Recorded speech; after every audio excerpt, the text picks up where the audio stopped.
Largaron.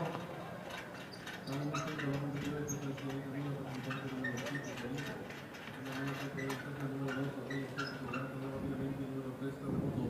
Quedando en la cuarta ubicación, el 8, Spirit. Quinto viene instalando el 8A, Rocinante, no está hacia Centenea. Y el competidor número 1, Laimaica, los competidores van a comenzar a centrar cómo hay lucha en la delantera. El número 3, Terremoto, que ya está por el 5 acá. Tercero de Centenea, número 7.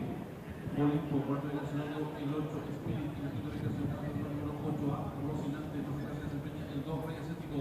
Los competidores están en mitad de todo, van cabeza a cabeza por el número 7, Olimpo. A su octavo anterior, participante número 5, Paca. En la tercera ubicación se desempeña el número 8A, Rocinante, cuarta ubicación, el 3, Terremoto de los competidores. La décima y última carrera se aprieta a hacer ingreso a la recta final. Último 450 metros finales, el número 5, Olimpo, pequeño de Tracasón, el número 8A, Rocinante. Tercero se desempeña el principal, el número 5, Bacán. Después de los últimos 3 ciclos, el número 5, Olimpo, pequeño de Tracasón, sobre el 8A, Rocinante, el número 5, tercero se desempeña el número 5, Bacán.